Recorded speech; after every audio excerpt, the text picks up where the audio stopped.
Bienvenido. If you are able, please share this show with a friend, leave us a nice review on the podcast player of your choice, or if you'd like to support us financially, sign up for the companion podcast, The St. Nicholas Project, on Gum Road. All these things really help us out. Namaste.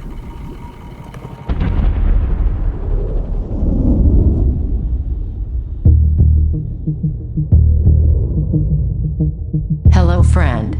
The Mystical American Patriots Society is transmitting to you from beneath 4 million cubic feet of solid granite, in the burning heart of the Yellowstone caldera. This is a variety program for normal sandwich-eating Americans with some concerns about living in a deranged, post-Christian technocracy. So, keep your third eye on the sky and your ear to the ground, as Sumo and Smokestack connect your main brain vein to a higher plane. Are you ready? Stand by.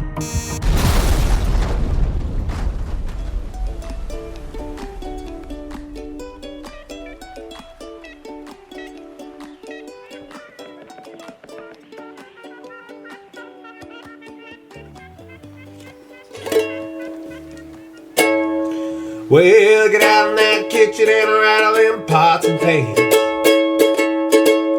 Get out in that kitchen and rattle them pots and pans. I want my breakfast, I'm a hungry man. I said shake, rattle the roll. Shake, rattle the roll. Shake, rattle the roll. Shake, rattle the roll. You never do nothing to save your doggone soul. You're wearing them dresses, your hair is done up nice. You're wearing them dresses, your hair is done up nice. You look so warm, but your heart is cold as ice.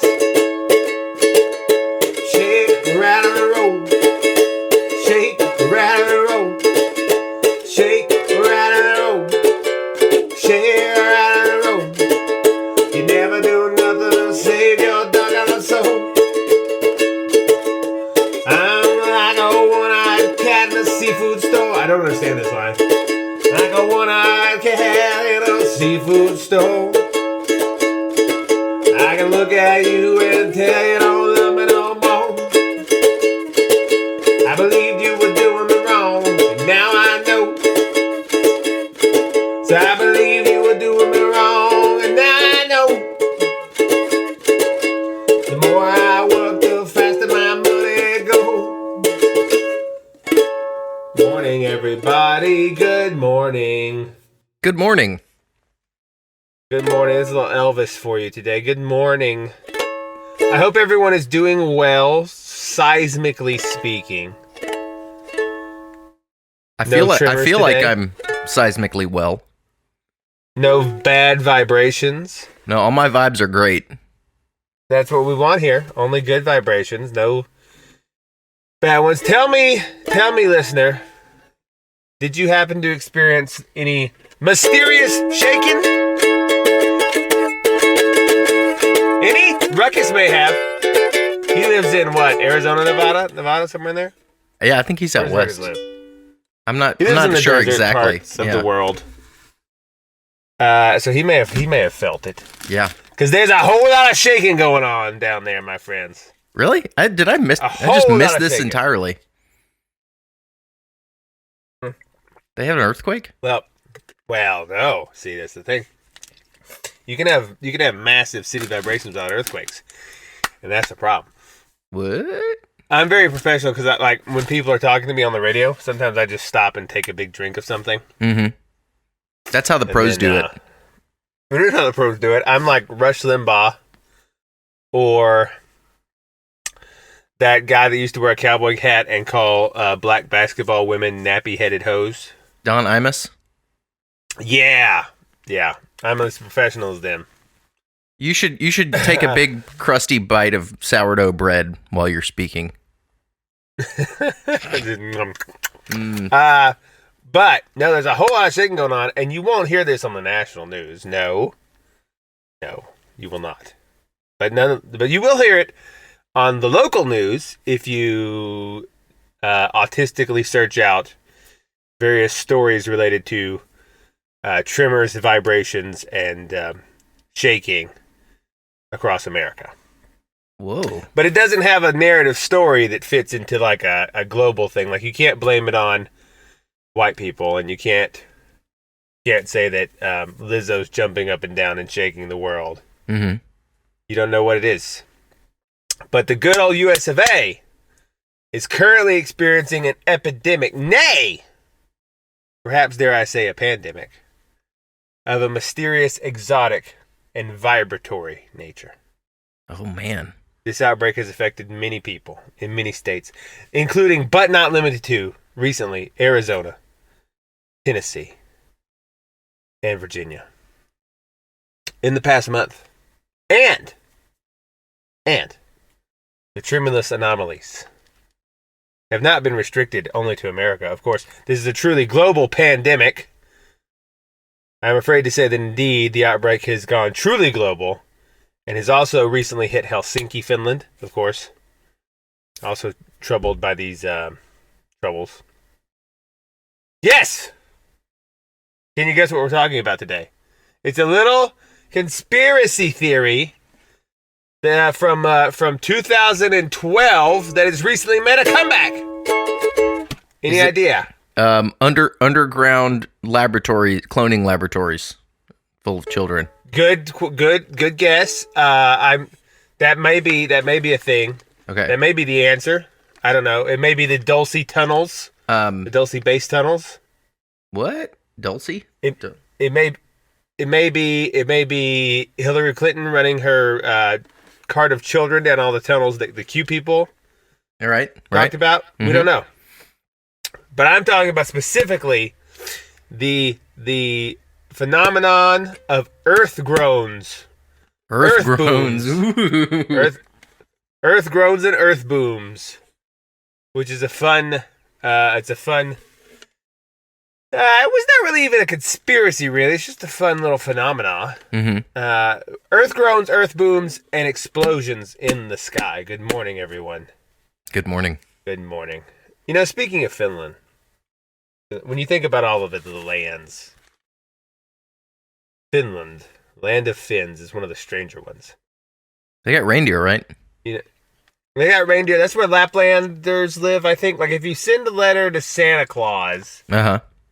Internationally, I think they sent it to a place in Lapland. And he, or at least this used to be the case, there was a guy that would answer the world's mail to Santa. And he couldn't do all of it, of course. But he would act as though he was Santa and send you letters back on, like, peppermint scented paper. What a job. Which is real nice. I feel like that's my future. One day is to answer all the letters to Santa. Retirement plan? Well, or just maybe job. Yeah. I mean, I don't know how you get paid. You know, that's the same with all startups, though. You know, you start up and then you figure out how to get paid later. Right, and the government gives you a bunch of money. And the government gives you the money. So I could answer children's questions and say, yes, of course I'll send you a rocking horse. Make sure to eat all of the GMO soybeans. Get your vaccine. Merry Christmas. And get your vaccine. The government would pay you for that. Absolutely. I know. Yeah.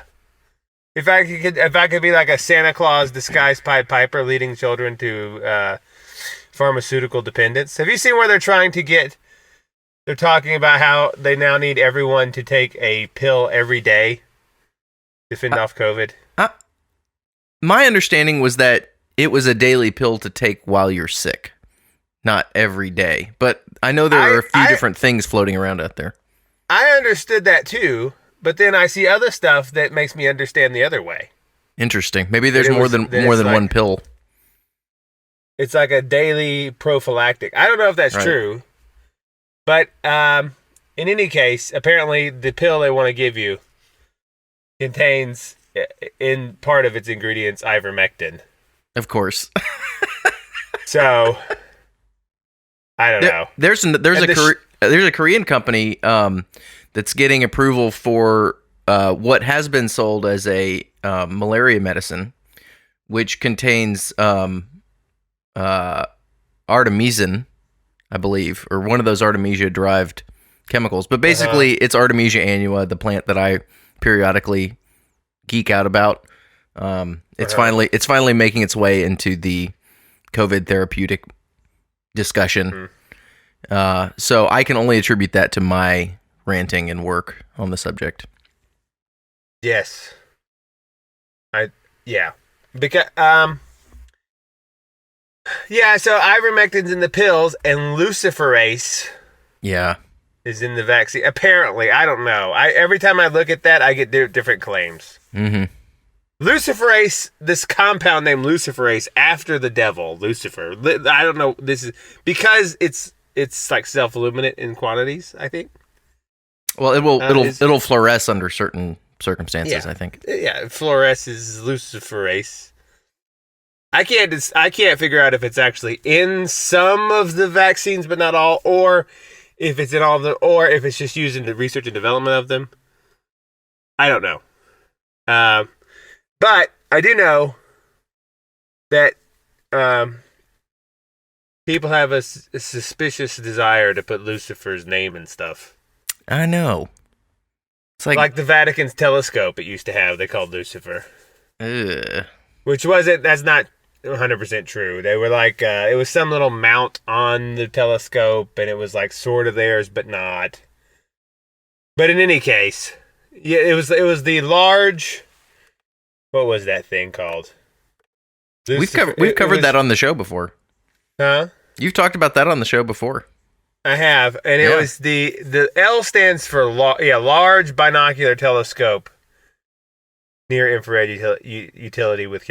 So it was like, you can just imagine them being there like the Pope. He's like, listen, what should we call our telescope? Lucifer? No. I feel like it needs.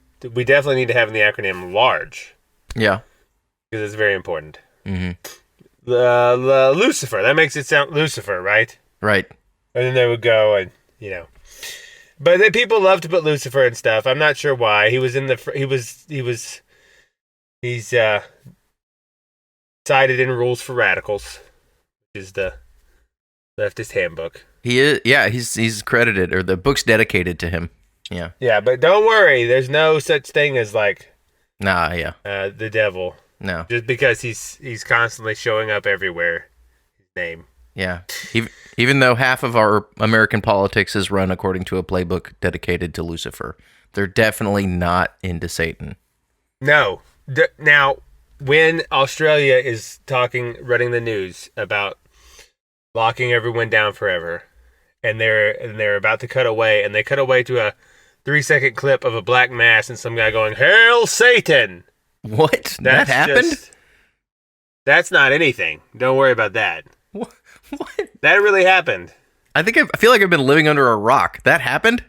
Yeah, it was this Aussie news station. I was about to say national news station, but does Australia really count as a nation? Like, saying something like national implies a grand scale that Australia simply does not have.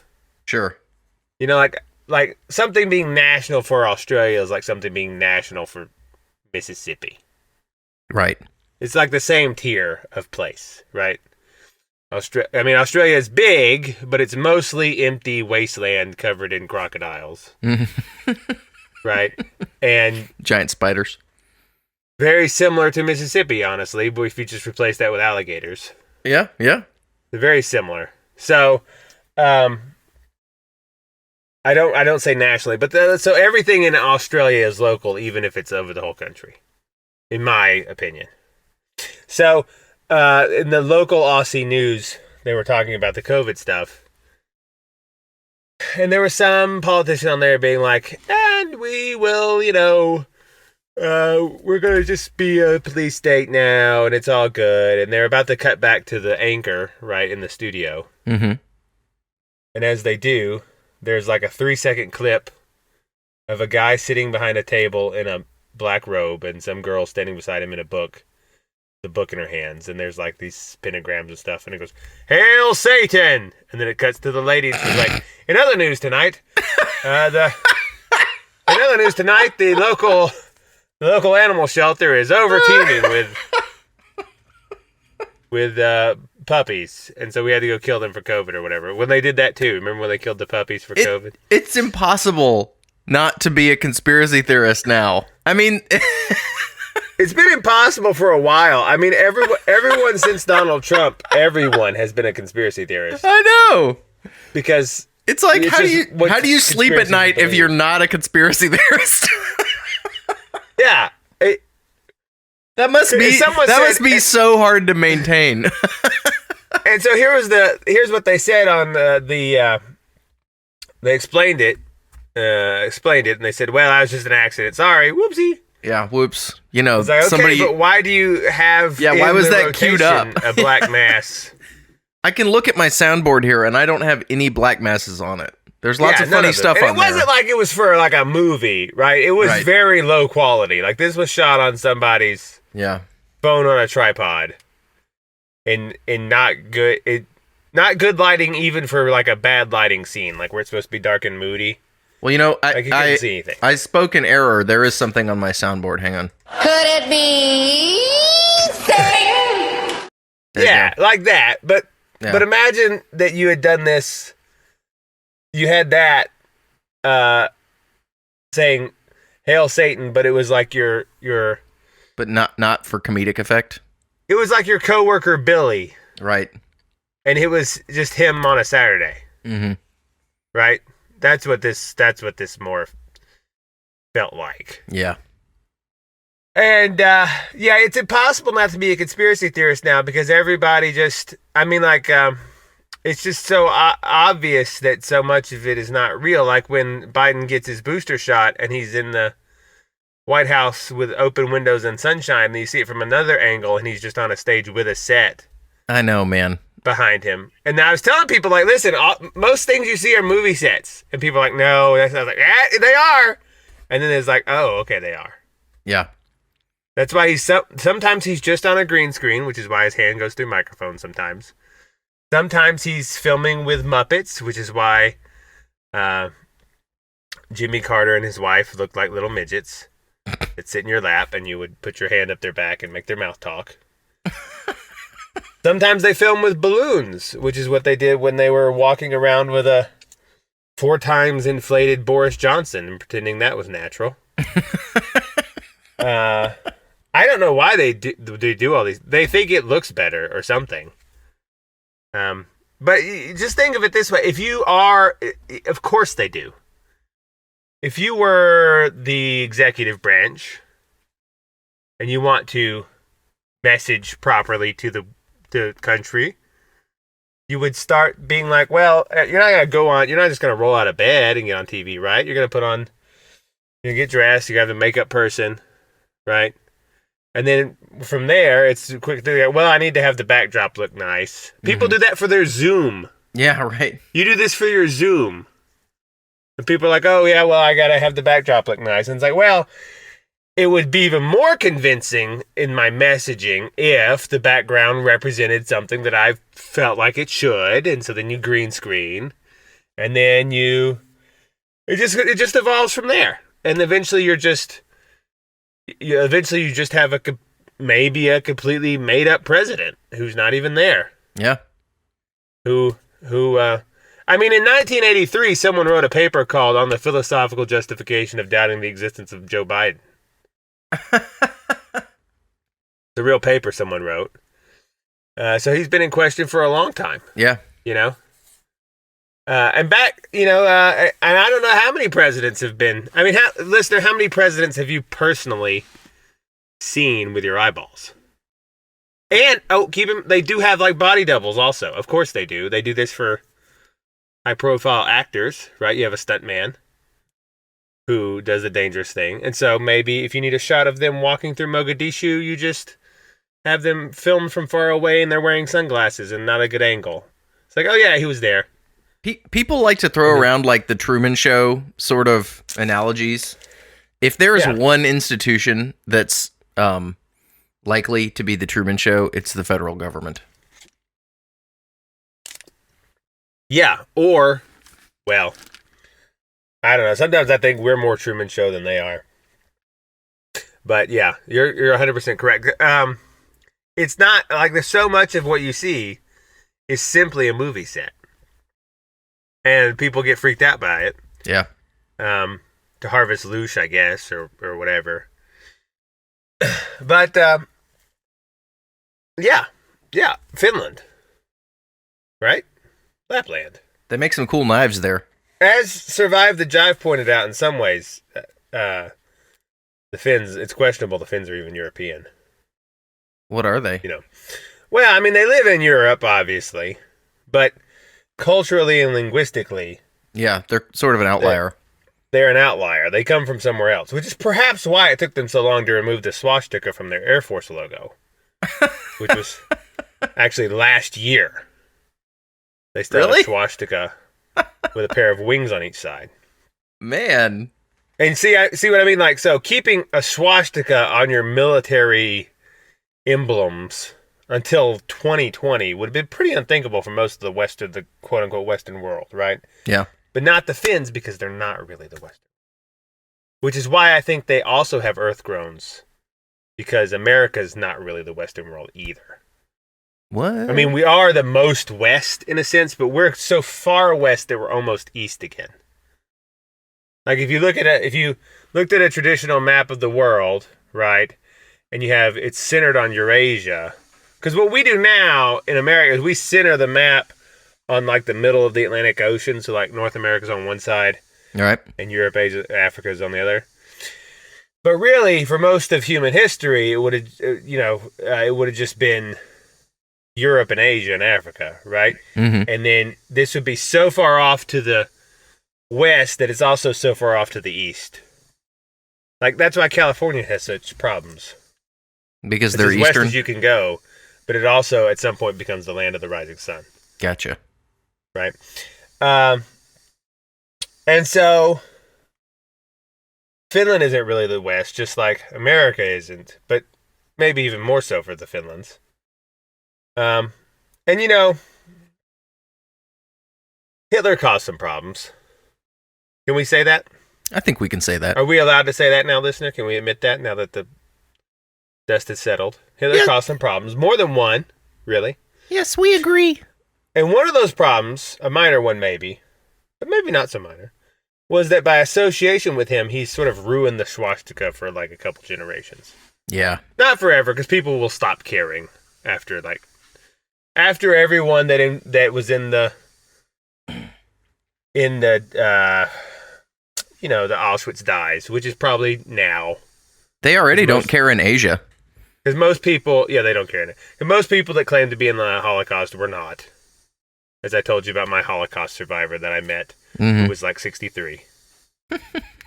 But he ruined the swastika, which is sad because it's one of the world's oldest symbols. It's a symbol of the sky clock. Like, okay, so the swastika is the shape of the Big Dipper as it rotates through the sky, through the seasons. Like, there's 4 positions: spring, summer, fall, winter. And that's the vague shape that the Big Dipper makes as it circles around. So it's a sky clock, right? And therefore been associated with the Wheel of Time, the Wheel of Rebirth, and Samsara, and Hinduism, Buddhism, and other isms, right? And and also to put it to bed, I've said this before, but there's no difference between the Hindu swastika and the Buddhist swastika and the Nazi swastika. It's all the same. It's all the same. But so the Finns aren't really, and their language isn't really Europe. It's like there's no modern language group in Europe that shares the same root words as the Finns. So they're really sort of a mystery where they come from. And they just got there somehow, and now if you send letters to Santa, they go there, and it comes back from some Sammy person with a reindeer. And that's the circle of life. Like the swastika, really. But before we get on to Earth Groans, we need to talk about a few things. First of all, we had an anniversary recently. Can you remember what it was? No. 4 years ago, this past Friday. So when we're recording this on Saturday, 4 years ago yesterday, 2017. October 1st, 2017? I don't know. It's the anniversary of Stephen Paddock and the Las Vegas shooting for your anniversary. Oh, yeah, that thing that Happy nobody knows anniversary, anything everybody. about. Yeah. Congratulations. We've done it we've been 4 years without any answers to one of the worst public shootings, mass shootings in American history, and without even any idea that there could ever be an answer. Everyone just dropped it the day after it happened. Yeah. It was like, we hear about the Pulse nightclub shooting every now and then, and we hear about the that shooting in Florida by the Spanish kid Cruz. Mm-hmm. But the day after Stephen Paddock literally used machine guns from a hotel window to mow down just a crowd outside in Las Vegas, no one ever talked about it again. Yeah. Very strange. And no one has ever even, no one in the public ever even asks for, what happened, or why, or motives, or how. Like, how did he sneak machine guns up into the Las Vegas room? Yeah. And why did he do it? And was he an arms dealer? And was all this stuff going on? And then they raided... Remember when after it happened, they raided his brother's house or something? Oh, yeah. Well, because his brother said there's no way he was involved in this, and suddenly he had child porn. Yeah, his brother was like, there's no way my Stephen Paddock was involved. And they were like, you have child pornography. He's like, what? Yeah. Which is what they do. That's why I do wonder if a lot of these people that are... Yes, the Q people are right that there's a lot of child exploitation going on. But I also wonder if a lot of these people accused of child pornography are actually just people the establishment does not like and wants to get rid of. Yeah. Because it's a very easy claim to make. What were they talking about 5 minutes before the raid happened? There's your first place to look. Yeah. What were they talking about 5 minutes before the raid? And then it's been a while and no one has cared, so I have trouble remembering all the details. But then, his Stephen Paddock's girlfriend was she was on a plane to Thailand or something. Yeah, she bugged out pretty quick. Which I might do too, honestly. If my wife suddenly became a mass shooter, yeah, I might be like, well, it's time to bounce. Yeah. Yeah, I'm just going to get out of here for a while. Wait till the heat dies down a little bit. Wait till the heat dies down. It's going to lay low. I'm going to go to Aruba or wherever. Wherever you go is a haven for when your significant other becomes a mass murderer. Yeah. I don't know where that is. But it's got to be difficult, when that happens. Even one murder is probably difficult to deal with. Right. Huge headache. Yeah, if you're Brian Laundrie's parents or whatever, or family. They're getting a lot of grief. Yeah, they're getting a lot of grief. Your son killed Gabby Petito.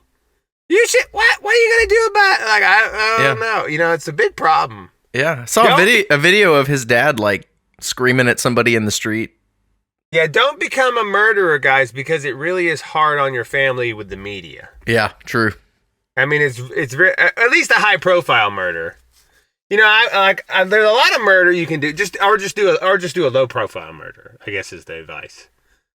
Don't kill someone famous on Instagram and don't become a mass shooter. Just a normal murder. And then they won't care as much. Because this week I was supposed to have jury duty on a rape case. Mm-hmm. And I was thinking about it. I was sitting there. I was like, no one outside of this 5-mile radius has heard of this case. And yet, it is objectively just as bad as high-profile rape cases, right? Yeah. But there's so many of them that are just super local. No one cares because there's no spark to throw it into the national media, which is how you need to do. I'm just giving advice to the listener of how to do murder to make it easier on their family. Mm-hmm. If they want to. Now, thankfully, I didn't have to do the judge thing because I got there and the judge said, the attorney's got coronavirus, go home. So I did. Sounds convenient. Yeah, it does, doesn't it? He was like, he said, I would have sent you a letter and said not to come, but he didn't tell me till 30 minutes before you got here. Well, it's not getting a whole lot of press, but the legal system over most of the country is completely paralyzed. They have such a Judge talked backlog. about that for a few minutes, which Yeah. I felt was unnecessary. Because I guess that we all drove out there to do it because, like most places in America, the place where the courthouse is not in the place where the people live. Yeah. So we drove out to like the quote unquote county seat, and we were there. And I guess he felt like he needed to talk to us for a few minutes before. Yeah, I wish he'd just said, "Never mind, it's not happening. Bye." And we could have just turned around. But he talked to us for like 15 minutes, I guess, to give us our money's worth of a show. And he was like, "Look, He's like, I don't know what we're doing." And he was very upset. He was like, "I don't know. You're here. Some of you are in masks. Some of you are not. You're in two different rooms. And we're Zooming here. I'm in a theater." He said it like that. I said, "I'm in a theater. My courtroom's not approved for COVID because it's too small. Wow. There's too many people in it." When the thing hit, we just sort of stopped doing cases, and we've been trying to. He was we've been trying to get back, but the thing, and then the attorney, he was really mad. Like, they had 30 minutes ago, just say. So I felt bad for the guy. Yeah. But well, the backlog of cases is so bad. People with like violent offenses that should be slam dunk cases, or they're getting their cases dismissed and they're just being released.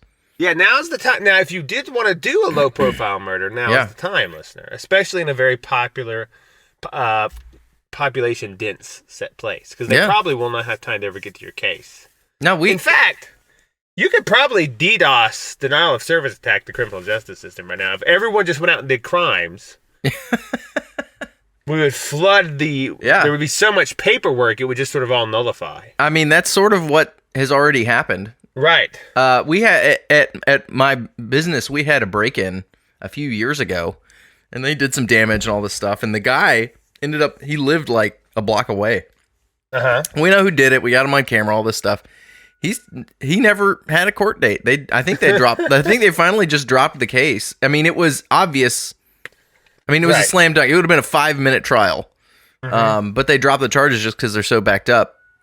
I called the county courthouse to ask for some help on like this dumb paperwork problem recently, and the lady in the clerk's office laughed at me for like literally laughed out loud at my request for help, because it's so backed up. It would never happen. Right. She said the court can offer you no help. Was basically the thing. Yeah, they're paralyzed.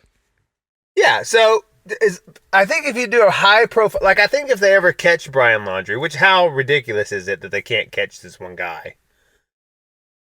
He's like just evaded all of the nation's. Well, they haven't caught the guy that left the bombs in DC on January 5th either. I know. That's the show. It goes to show you that their projected competence and their actual competence are very different. Yeah. Very different. It's like when it took them like 5 days to find the Boston Marathon bombers. Yeah. And they shut down the whole city and they were just hiding under a boat. Yeah. Brian, what if he's just never found, and he's just like, what if he didn't even kill her? What if she just died like on accident? Mm-hmm. And then he got afraid that people would think that they would kill her, and then he hid the body, and that makes it look worse. Yeah. Right? Could have happened. I don't know. Poor guy just panicked. We don't have any evidence. Maybe Brian Laundrie's completely innocent. And didn't. In fact, I think that should be the stake that we make on this show, because someone needs to defend him. Innocent until proven guilty, people. Innocent until proven guilty. Brian Laundrie is an upstanding member of our society who just happens to have been in an argument with his girlfriend, Gabby Petito, where the police were called. They were separated by the police. Gabby, I think, had to stay in the mobile van, and they put Brian in a hotel for the night. They got back together later after a giant fight, went to a national park, and she didn't come back. But that doesn't mean he killed her. Yeah, I mean, that kind of stuff happens to couples all the time. Circumstantial evidence at best. Yeah. Right? So, I mean, he's even got Dog the Bounty Hunter after him now. I saw that. Even though Dog the Bounty Hunter is like almost 70 years old. I know, like, he can't be real fast on his feet. Like, give it a rest. Come back here, you. Yeah, there's some professions that you really shouldn't continue into your 70s, and one of them is being a bounty hunter. Maybe he's got some young guys that do all the running and tackling for him now. That could be. Yeah, he started a business. He's on like a electrified scooter. You know, you would need that too, because I can't imagine the legal side and like insurance side of being a bounty hunter has got to be outrageous. Well, I think in most jurisdictions you have to have like a permit, sort of like a private investigator. The government has to. Yeah, but you can just license. apparently you can just like bust in their house and grab them. Yeah, And like, how does that work? Right, he has some sort of arresting authority granted to him by the state. Yeah, imagine that's the world we live in, where Dog the Bounty Hunter is granted arresting authority. Yeah. But anyway, so, I think it's only for people that have bounties on them, though. He can't just arrest anybody. Right now, briefly, we should ask if the Gabby Petito thing is even real, because she was in a movie, a little thing for Sandy Hook, apparently, back in the day, and Sandy Hook was not real. So is she some sort of asset?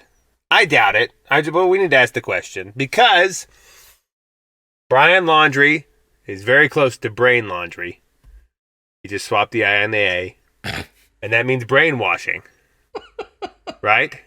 And then Gabby Petito is small talk. Mm-hmm. Talk small. What does that mean, So though? it's brainwashing through small talk, through internet, through national gossip. Through internet gossip. Okay. Which is what's happening. Right? Yeah, if you think about it, everyone is... So what is this washing our brains of? I don't know. Like, the first narrative that came up when this happened was quote-unquote white girl syndrome, which is where people freak out when there's a white girl that goes missing. Which is true, they do. People don't really freak out when a black girl goes missing. Yeah. I don't know why. Take that for what you will. But maybe that was if you were to be conspiratorial about it, could that be the reason? I don't know. It's just weird that it's brainwashing small talk. This could just be like narrative change lubricant. You know, you throw in a couple really crazy things while they're changing the narrative from vaccinate everybody to the vaccines don't work, we're going to do therapeutics now, or whatever. Yeah, or whatever it is. And so I don't know, but maybe that's what's going on. I do find it interesting that it's small talk brainwashing is their names, and that she was in a Sandy Hook video in like 2013. Yeah, just promoting like get rid of guns. I don't know. She's in that video. She's holding a sign that says something like "I am irreplaceable" or something like that. Yeah, she's holding a sign that says "I am irreplaceable." In absence to like school shootings, and then she went and got herself murdered. Yeah. So, that's the lesson there. Just remember that. I mean, what are the odds of the same person being, involved in two very high-profile instances of death? What are the odds? Not very high. Yeah. And maybe they can't find Brian because it's all a psyop. Mm-hmm. And Brian has to be at large forever as part of the small talk gossip brainwashing thing. Somebody needs to find out if Gabby Petito was in Waynell Sexton's kindergarten class. Well, see, I think how it works is there are different levels of... It's just like a movie script, right? So you've got your main plot lines. Yeah. But then you need transitionatory scenes and minor story arcs to move away from one to the other. And so if you're trying to control a national or global narrative, you have to, we have to move on from this scene to the next scene. And maybe that involves something smaller. Right. Something small. I don't know. I'm not saying... I think she's probably just murdered by her boyfriend in the desert. I'm just saying... Yeah. Maybe. Which is really sad. I'm not to diminish a loss of life, but At the same time, it happens constantly, and when things get whooped up like this, it's for a reason. And I just, what's the reason? That's the thing. It's like, was Gabby Petito even that famous beforehand? I'd never heard of her. I never heard of her either. Now, granted, I'm not on the Insta. We are not Instagram people. We do not take pictures of our abs and our food and us in yoga pants weightlifting and put them up on the internet. So it is possible that she was big, but I don't know. I never heard much about her, and then everyone suddenly knew who she was, which is a bit of a red flag. Right. You know, I'm not saying for sure. It's just a little suspicious, and they can't find the guy. Maybe they never will. And it'll just be used as this narrative thing for a while, and then it'll fade away. You know? So I don't know. But my point is don't do a high-profile murder, because it's really bad on your family. That's good advice.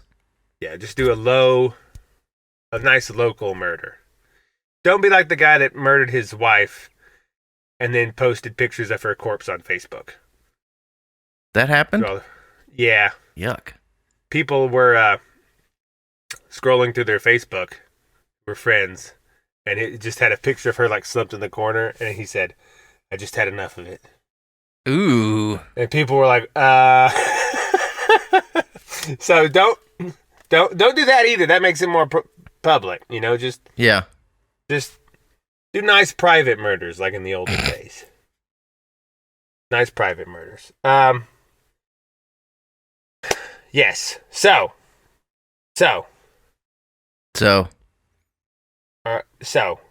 Earth groans. Do you know what they are? No, I have no idea what an earth groan is. Okay, I'm going to simulate one for you. Are you ready? Yes. Ready, listener?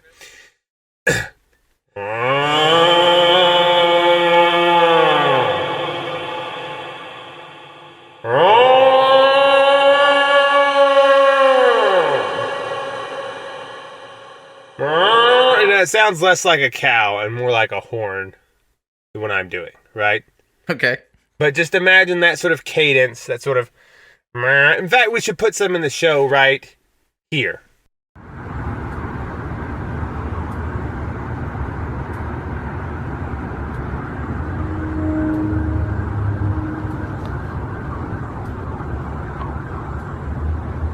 There's no machinery nearby or construction, so I have no idea where it's coming from. It's fucking weird.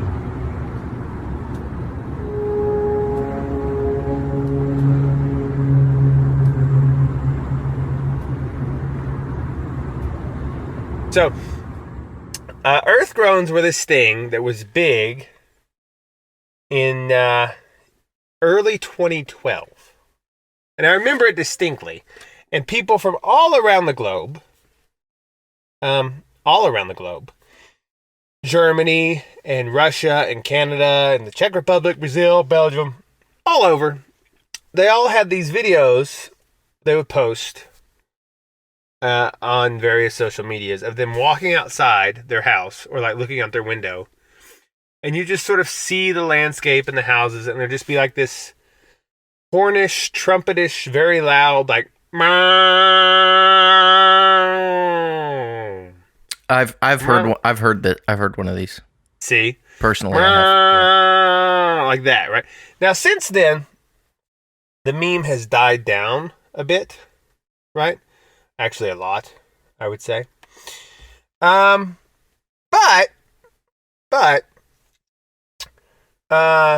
it's been making a comeback in the past couple of months, especially across the USA, because we, as I said, have had an explosion of earth shaking, not apparently related to seismic activity,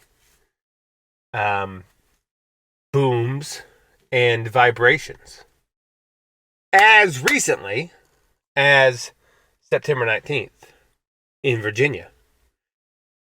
There was a headline that said, quote, "NASA may have explanation for mysterious boom heard over Virginia." So it was about 10:30 a.m. Friday, September 19th. or before September 19th. People from all around Virginia called in 911 reporting they heard a loud explosion or a sonic boom sound. But no evidence of any explosion has been found. The U.S. Geological Survey did not register any earthquake. The Air Force said they were not conducting any sonic boom tests over the field. No one knew what it was. And so the most likely explanation on offer is that it was a meteorite that exploded above Virginia early in the morning. Okay. Right? It does happen. That does happen. It's possible. They said it was a probable fireball. It was an exceptionally bright meteor. And they have maybe some video of a big like light at the same time, right? Yeah. A big flash, right? People were saying about it on Facebook. They said, quote, "It made a loud explosive sound that shook my house in Rileyville." And then someone else said, "We thought something big had fallen on our roof and bounced and fallen again here in Strasbourg." Right? Lots of people, hundreds of people, maybe thousands, all shared this event. There's no direct evidence that it was a meteor, but that seems to be the best mainstream thing on record, on offer right now. But how do we explain similar things which have been happening all over the U.S., like in Clarksville, Tennessee, also in September? A loud boom shook many of the homes in a local neighborhood, leaving many residents perplexed. As Stephanie Rattray said, "A lot of people are saying it's aliens, obviously, because you've got to have some crazy in the mix." But on Labor Day, people across the county called 911 when they heard a gigantic echoing boom across the countryside. People asked nearby Fort Campbell if they were doing any, explosions. They said no. Law enforcement searched for several hours to find an explanation, but no one could find anything. However, we have video of this from people's, doorbells videos, where at the same time that you hear the boom, in at least one of them, you see a big flash in the sky. Boom, right? There's a big flash, and then boom.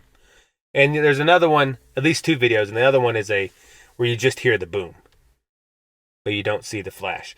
One lady named D. Boaz said she thought it was a boat that exploded at first because she lives on the Cumberland River, but she didn't see any boat. She also said after the boom there was a strange, abnormal odor in the air. Ooh. Described it as abnormal, right? So maybe there were two meteors.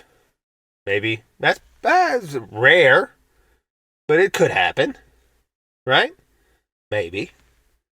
But 3, or a prolonged one, because also in North Phoenix, Arizona, the residents there this past week have been plagued with a mysterious tremor of increasing frequency. Specifically, it is people in the neighborhoods on 35th Avenue and Pinnacle Peak Road in North Phoenix who've complained about this. And it's actually been going on since 2005. But this past month, it went from being 2 to 3 times a year this would happen to 20 times every hour. Wow. It's just a steady shake, that lasts for maybe 30 seconds, shakes everybody's house, rattles their windows, shakes their doors, wakes people up in the night, and there's no explanation for it on offer. People have video of this. They have lots of police reports about it. No one can tell anybody how the local neighborhood is just shaking, and it doesn't. They said one lady said it rattles the house, but not only the house. Outside, it sounds like someone's jackhammering. It's very unusual, but when it happens, it does scare you because you don't know if the windows are going to break, your house is going to drop. You just don't know what it is. Weird. Some walls in people's houses have even started to crack, like the sheetrock has started to crack. And there are a few spots outside their house showing cracks as well. So it's significant vibration that's happening, right?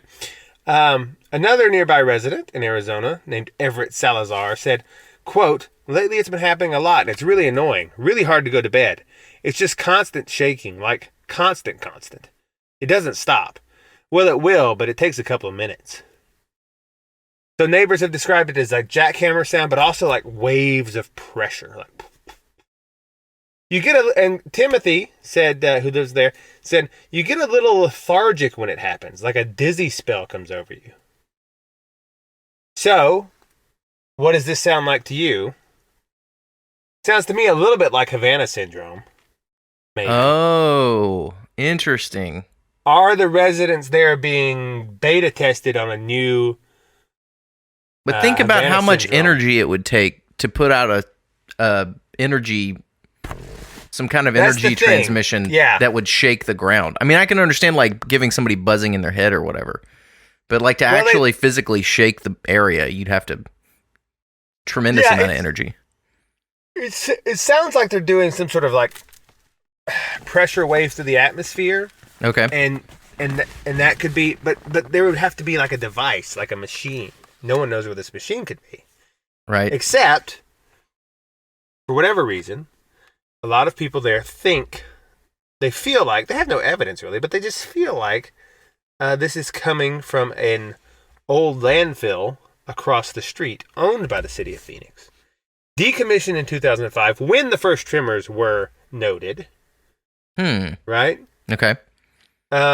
People just have always felt like it comes from there. Now, at the surface, there's nothing there. It's just an empty, like, field. But people, for whatever reason, feel like it's coming from there. And lately, it has gotten so intense that the city of Phoenix is launching its own investigation into the matter. Now, like I said before, this isn't a U.S.-only plague. It's a global pandemic. Because this also happened this month in Helsinki, Finland. Residents described a hollow explosive sound or a large gunshot. It just shook everything. Amateur astronomers, in this case, ruled out a meteor. They had their cameras on the sky all night. They didn't see anything. The Helsinki Air Force denied doing any sonic booms over the area with their recently swastika-stripped airplanes. And there was the University of Helsinki recorded nothing on their seismographs. So there in Finland, as elsewhere around the world, the mystery remains unresolved. And it continues to happen. These are just selected instances that I'm sharing with you of what appears to be a resurgence, perhaps, of the almost exactly 1 decade ago. Is this a decade thing? Every decade it does this for a month or two and stops. And it's just now noticed. I don't know. Of this 10 years ago problem that we had with the Earth apparently groaning. Now, don't confuse it with the South Dakota metalcore band of the same name. Earth groans. Different thing. Well, you know, the maybe I'm getting ahead of you here, but the solar output cycle is an 11-year cycle. It is. And volcanic activity is also correlated with low spots in the cycle, and we are in a low one right now. Yes, exactly. And no one's ever really explained how volcanic activity can be affected by the sun, but it is. It's highly correlated to the point where you think it must be. Yeah. Right? So, that being the case, is it possible that something else is like that? The solar activity is in some way responsible for some of this? Maybe. People put forth all sorts of explanations. Some HARP program, like the government weather control. Some people say it's, like you just said, it's a rare but completely natural phenomena. Right? But on this regard, I tend to be more of a skeptic. And I think that most of the things that the people on, like in 2012, there were people were putting up as evidence, are probably just their own videos, and then they edit in some sound. Okay. I think that's because there's a lot of like very few or none of them have like other people in them. They're just like outside looking at early morning or whatever. Now, granted, most of the sounds do appear to happen in the early morning, so maybe everyone's still asleep. But it would be nice if there was a couple and you could see people on the street sort of looking up, like, what is that? You know, this confirmation that someone else heard it. So you don't get a lot of that. And it sort of sounds like maybe people are using, for the trumpety sound, like a distorted elephant sound. Like you can imagine maybe this is an elephant trumpet, like slowed down or sent through a filter or something, right? Okay. So, like I said, I believe the hoax is likely, especially given that it started in 2012.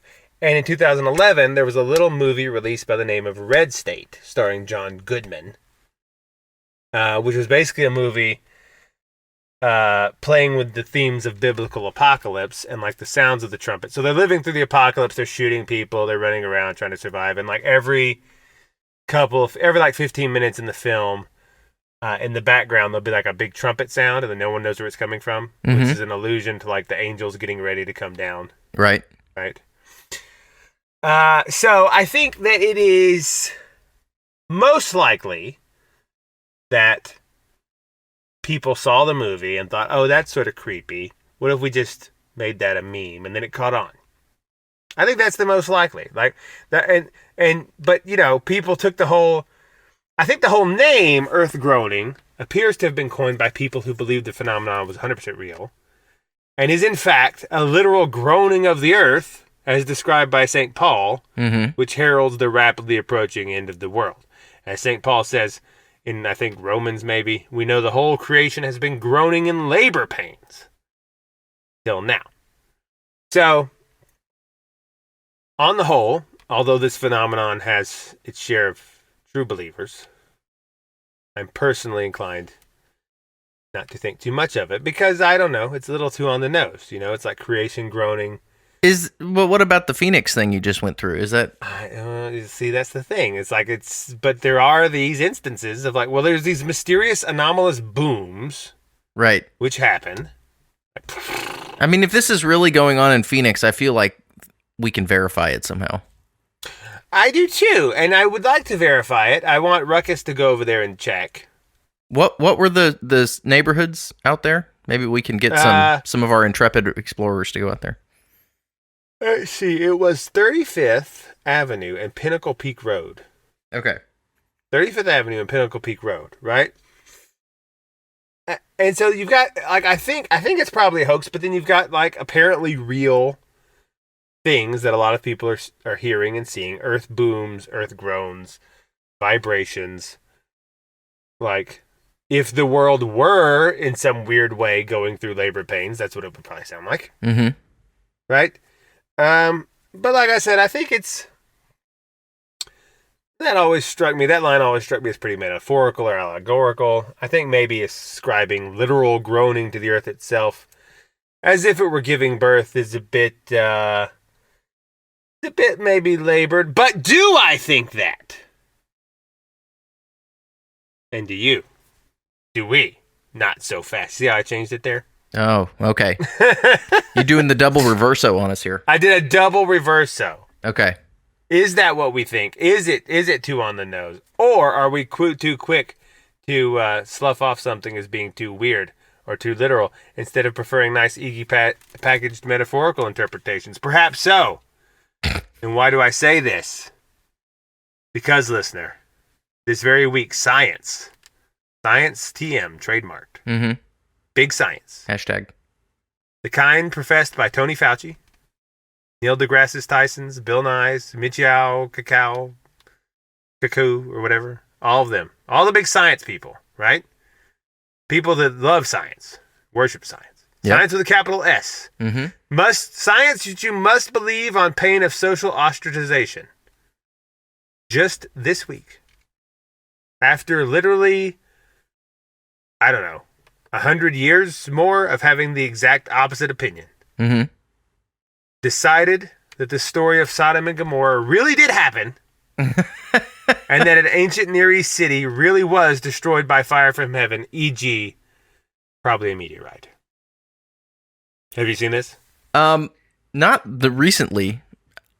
Well, this was a journal article came out this month. It's an article came out this month. The journal was reported. Okay. I think this research on this town's been going on for a few years because I did see something a few years ago where, they found all this glassed pottery, Correct. Yeah. Correct. Yeah. This is cool.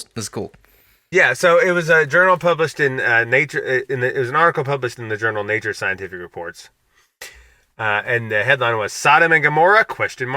Evidence that a cosmic impact destroyed a biblical city in the Jordan Valley. And so the first thing the article gives you is an artist rendition of an ancient adobe house city getting blown up by a space fireball. Yeah. Which they describe as in the caption as evidence-based. Everything's got to be evidence. They have a digital painting. They said this painting is evidence-based. Was the house full of Funko Pops and rainbow striped knee socks? Correct. Okay. Right. So anyway, this caption says artist evidence-based depiction of the blast, which had the power of over 1,000 Hiroshimas. How could they possibly know the power in megatons of an explosion from 5,000 years ago? I don't know, but use your imagination. Right. So the article describes this journal article. New evidence of a city in the Jordan Valley, which they named Tal El Haman, which has apparently been a long favored site for archaeologists because it has a lot of artifacts in various states. They found new evidence that indicates it was destroyed completely by a fireball from the sky. And so, because digging through the soil recently, scientists noted a 1.5 meter interval in the soil, in the stratum, which is a lot, by the way. Mm-hmm. One wonders how it took them so long to notice this. Nearly 5 feet high, 5 feet thick. But anyway, this 5 foot thick layer of soil has not the usual debris you would expect from an ancient city, destruction from war and earthquakes and just people tearing down things and rebuilding them. No, as you said, in this layer of soil, we find pottery with its outer surface melted into glass. Yeah. And mud bricks that are bubbled and melted building material and so on. Many indications of what the article describes as, quote, an anomalous high temperature event. Much hotter, they claim, than anything the technology could produce at the time. More than 20,000 degrees right. centigrade. Right? This is like nuclear explosion temperatures. Right. Which, to me, is even... I don't know. Did they even find this stuff at, the Tunguska event? No. I mean, that was a meteor impact, but they didn't find that kind of high heat. Right. And maybe, I guess, it exploded higher up, you could say. Right. In the sky to explain that. I'm not sure. Why we haven't... But anywho. Apparently this was discovered because in the past couple of years, a group of researchers from UC Santa Barbara, guys named Alan West and James Kennett, have been building a case for cosmic airbursts throughout time acting as triggers for major global extinction events. Right? So not like the meteor doesn't hit the ground, but it airbursts and causes problems for things like dodo birds and mammoths and other things that are no longer here. Right? And so somehow or other, Alan and James just sort of were doing their thing, and they happened to see soil samples of artifacts being recovered from the site at Tel El Haman. And they said, that looks a lot like the other things we've collected, building our case for big meteorite impacts. And James Kennett says, quote, there's evidence here of a large cosmic airburst close to the city called Tel El Haman. He described it as something probably similar to the Tunguska event, like I said, which was a meteor that leveled... It was believed to be a meteor. We don't actually know what it was. People just say it was a meteor. Right.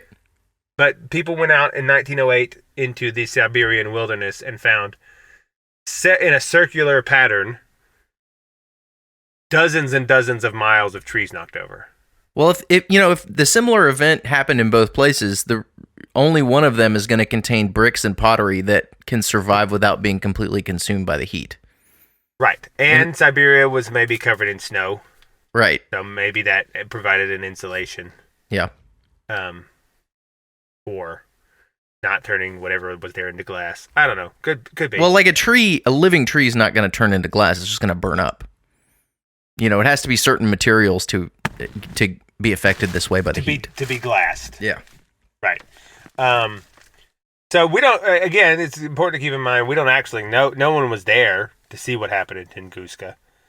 They just went out there and they found that the trees for like 24 miles in a circle had been knocked over, which is pretty impressive. Yeah. It's a big something. But they also noted skeletal remains in this soil layer, which had, quote, extreme disarticulation and skeletal fragmentation. So it sounds like I don't ever want to be described as extremely disarticulated. It sounds extremely painful. You're having a bad day, yeah. Like for your joints to be like thrown in a state that a surgeon would describe as extremely disarticulated. That sounds unpleasant. And also skeletal fragmentation. Like you don't want your skeleton to be fragmented. No. A broken bone here and there you can deal with, but you don't want it to be fragmented, right? They also discovered in this layer, quote, what they're calling shocked quartz, which is actual grains of sand with cracks in them.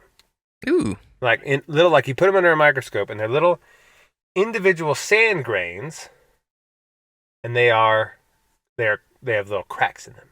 Yeah. And the only known way this happens is under incredible pressure, like a lot of pressure. Like you can't make that much pressure just by yourself. You need something to help.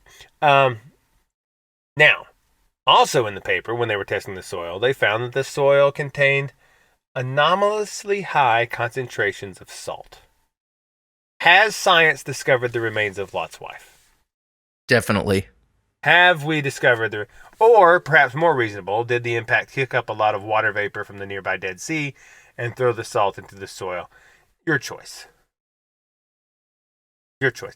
I think that personally Lot's wife would be more centrally concentrated and not diffuse. Well, she's dissolved over time. Well, I don't know. If you turn into a pillar of salt and then you were exploded by a meteor, you might be. I don't know how that would work. I don't know the physics behind that. Never seen it happen.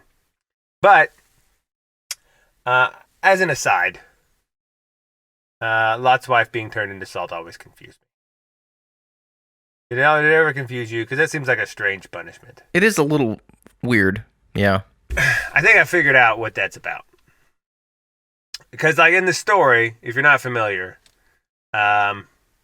so Abraham's nephew, Lot, goes to live in Sodom and Gomorrah because he likes the fancy pants lifestyle, where he can parade around in fancy pants and have lollipops. And everyone is just, it's a city. It's the same thing forever. Yeah, It's the same thing forever. So the cities are like now is how the cities were like then. It's great restaurants.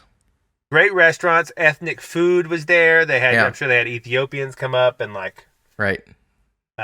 cook baklava or whatever. Yeah, you could get really good falafel down at the bodega on the corner. Yeah. Yeah, you could get Thai food. All the stuff was there. You could be gay. Right. That was really the big thing in Sodom and Gomorrah. Yeah. They were so gay they actually invented the word sodomy. Yeah. That's how into it they were. And again, we're not passing judgment. We're just saying, if we'd have been there, I don't know. Maybe you'd have been like, hey, this is an interesting new invention, sodomy. Who knows? Right. But they were there, and it was so bad that God was like, listen, he told Abraham in person. He came down and said, listen, Lot is in a bad place because I really don't want to do it, but it's so bad I just have to get rid of these people. It's so bad. And Abraham's like, listen, God, if there's 100 good people there, will you spare the city? And he's like, yeah, okay. And then Abraham's like, what about 90? God's like, yeah, fine. And 80. And Abraham does this, and he talks God all the way down to 10 people. So he's haggling with God about the apocalypse, which is something you could probably do too, listener, if you care to try. It's it's biblically supported. But so the he haggles them down. He says, look, if there's 10 good people, 10 just not completely morally corrupt people, I will not blow up the city. Then he looks and says, I can't find but 3. There's 3 people here that I want to save. Maybe 4, but one of them's not going to make it, right? And so they send some angels, and they go get Lot and his family out, his 2 daughters and his wife out. But while the angels come there, if you're not familiar with the story, angels are very handsome, right? And so all of the men form a big gang and come to Lot's house and start banging on the door to try and rape them, right? Which is, that's not how you want to treat guests. No, it's rude. It's rude. Not hospitable. It's like being Brian Laundrie. Yeah, don't do that. Right? It's just not nice. And so they escape through the windows and they run away, and then as they're running away, the angel says, "Don't look back." Right? And they go, "Okay." They run away, and then Lot's wife, she's running, and she starts thinking about all the happy times they had there. About all the yes, there was the roving gangs of gay rapists, but the ethnic food was delicious. Yeah. Right? And the house parties were great. Mm-hmm. And she got to work from home. Yeah. And Zoom. And all of the things she liked to do. The coffee shop knew how to make her The coffee shop drink. game was ace there. Yeah. And so she was very sad to be leaving it. And she turns around and she looks back.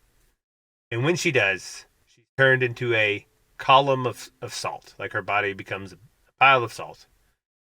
And Lot and his daughters leave.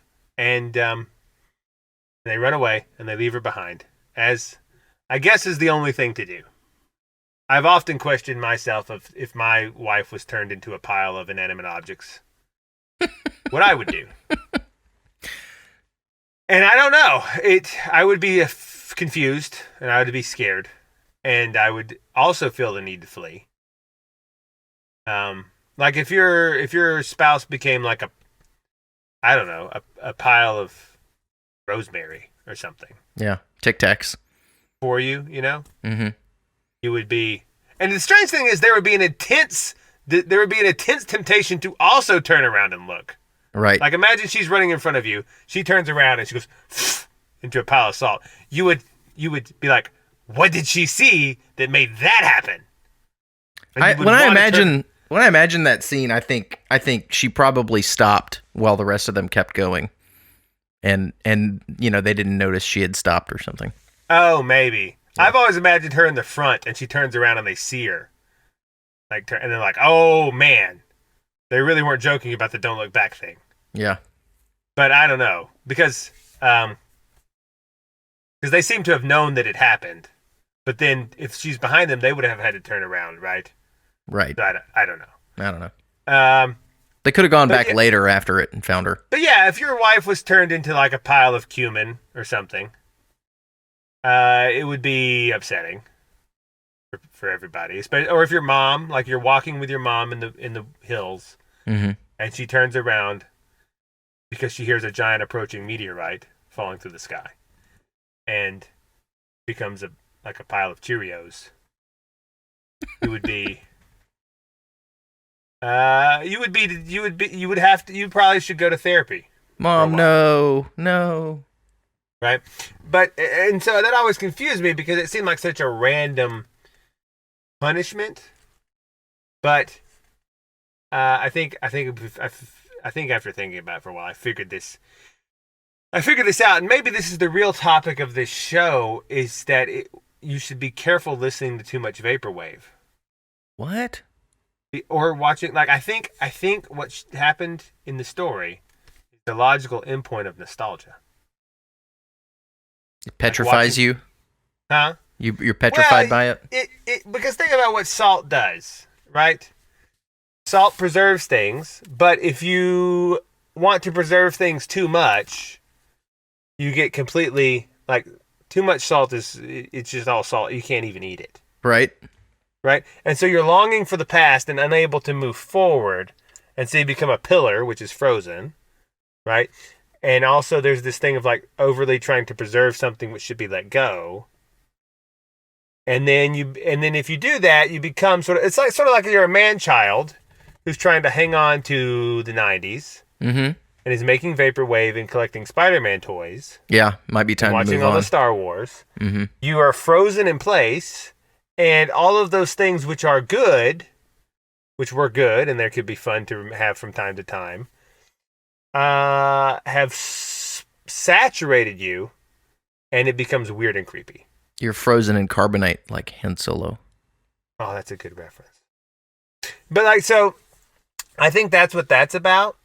I'm not sure. But be careful wanting too much to return to tradition. Because...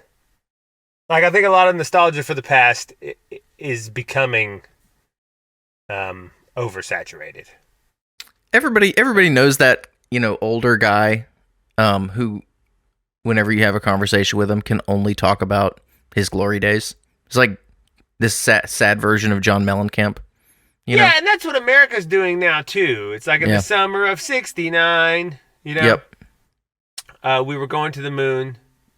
And we were like, everyone's always referencing their version of like the past that was good, right? Whether it's the Civil Rights Act or the before the Civil Rights Act or the Civil War or the before, whatever it is. Yeah. People are always like, used to America did this and now is what we should do. And then it's just this paralyzing, no one can just drop it and move forward. Everyone has to.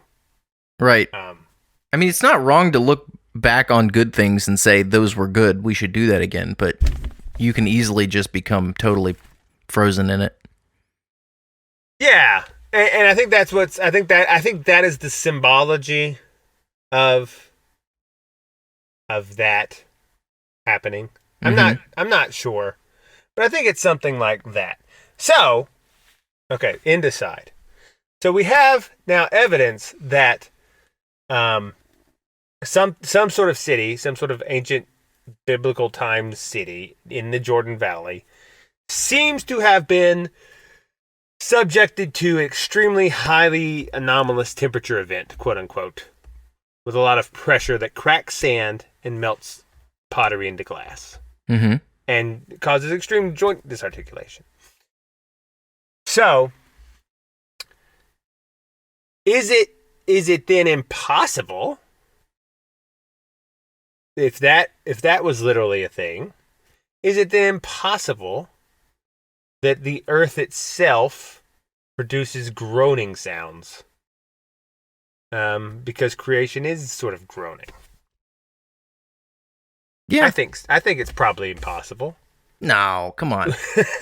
I don't think that makes any sense at all. But I do wonder what's going on with these continual booms and rattlings and these earth-grown things.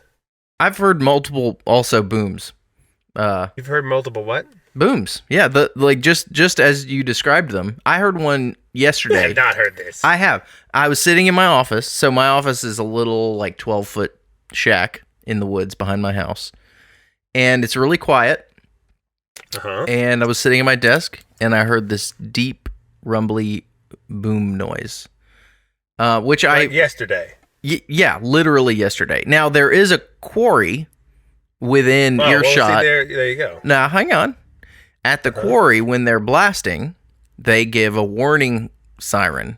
There's this loud horn that's almost as loud as the explosion itself, so that people know, okay, we're blasting at the quarry. It's not the end of the world. Sometimes you hear the warning siren, and the blast sounds a little more sharp and percussive. But these other ones that I've heard on, I think, 2 occasions, one of them being yesterday, which is really weird that we're talking about this, is way deeper and rumblier and sort of hard to pin down where it's coming from. It's sort of an indistinct sound.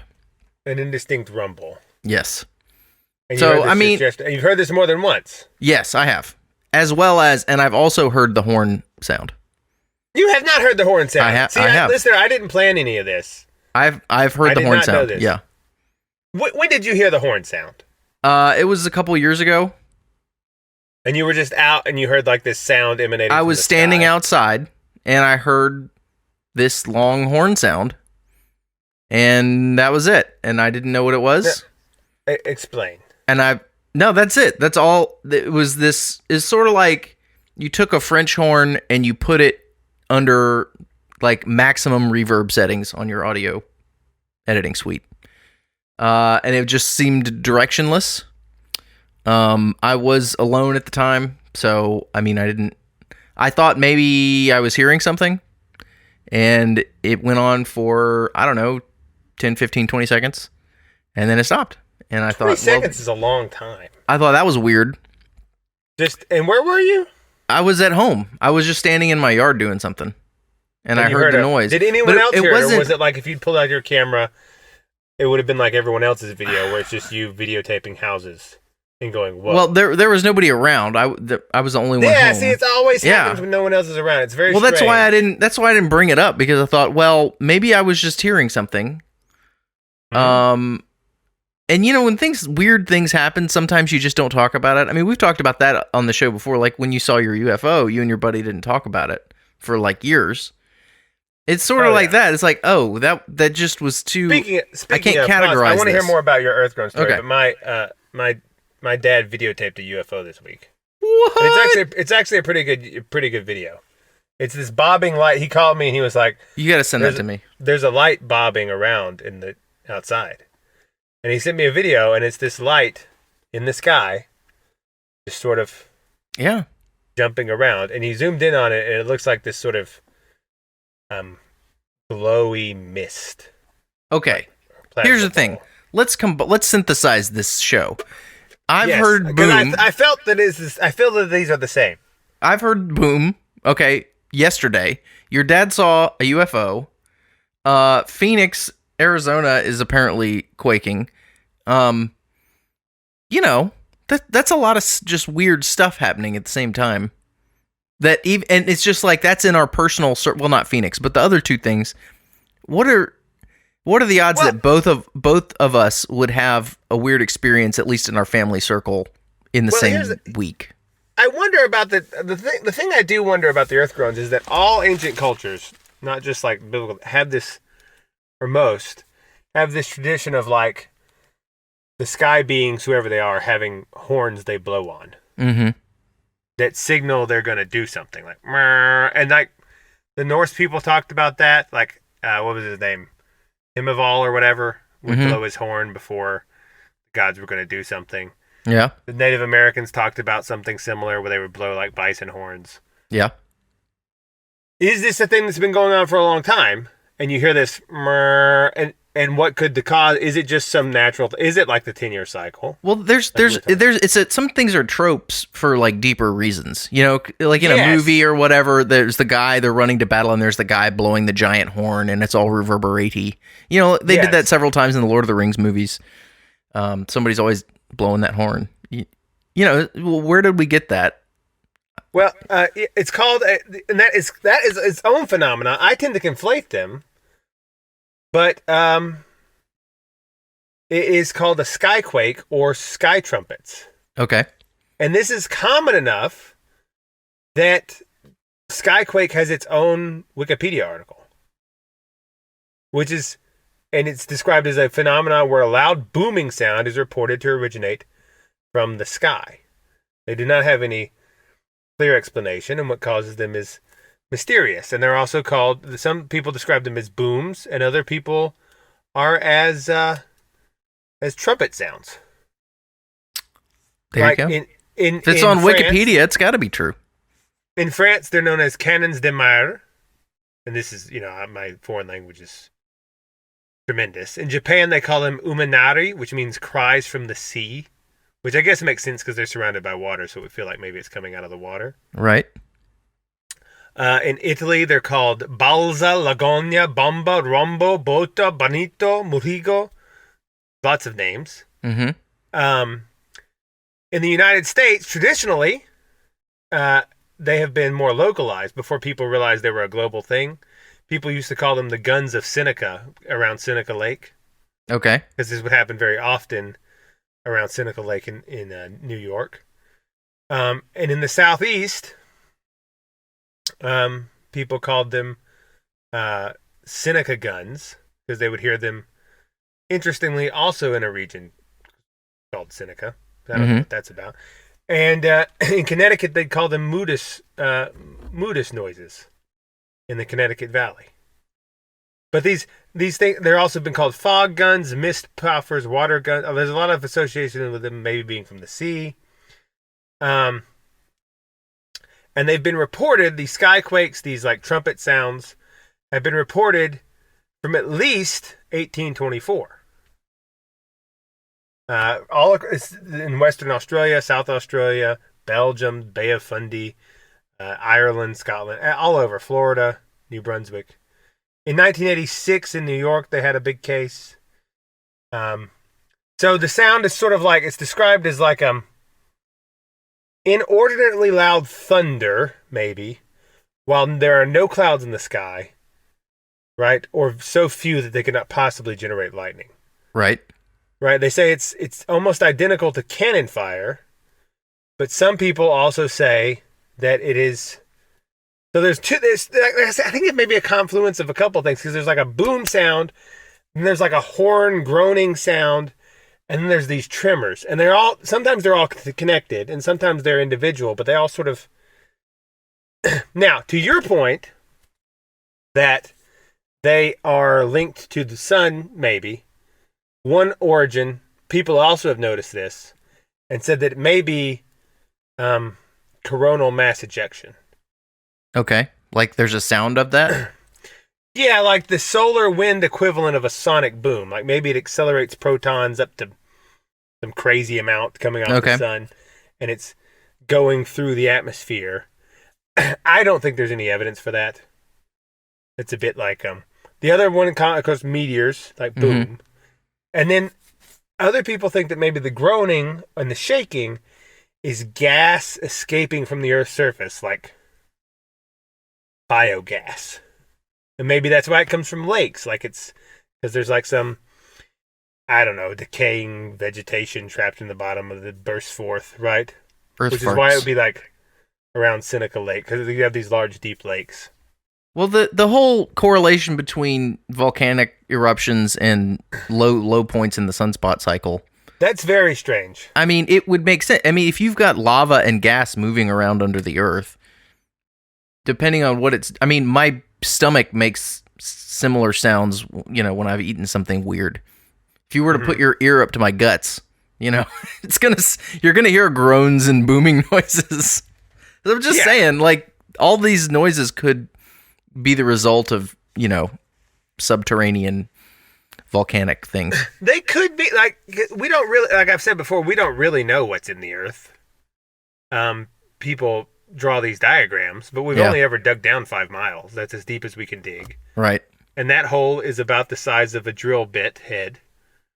And it's in Russia. And they just did it to see how far they could drill down. Yeah. And, I mean, it is about the size and diameter of a quarter. They plug it up when they're not digging.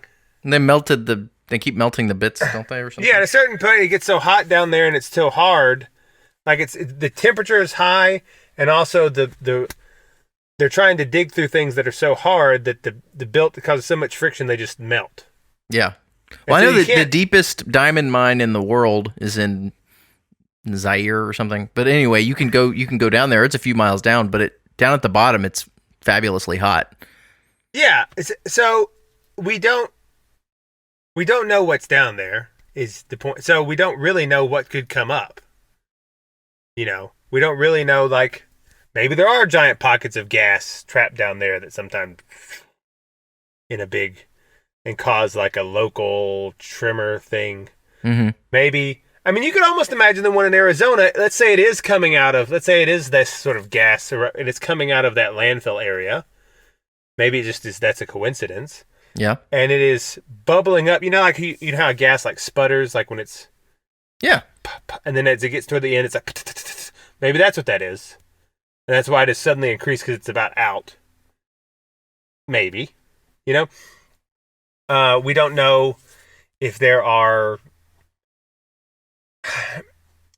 like pressure differences in magma or something causing a contraction, or we just don't know. It could be any number of things, but it is very strange that it is so correlated to the solar cycle.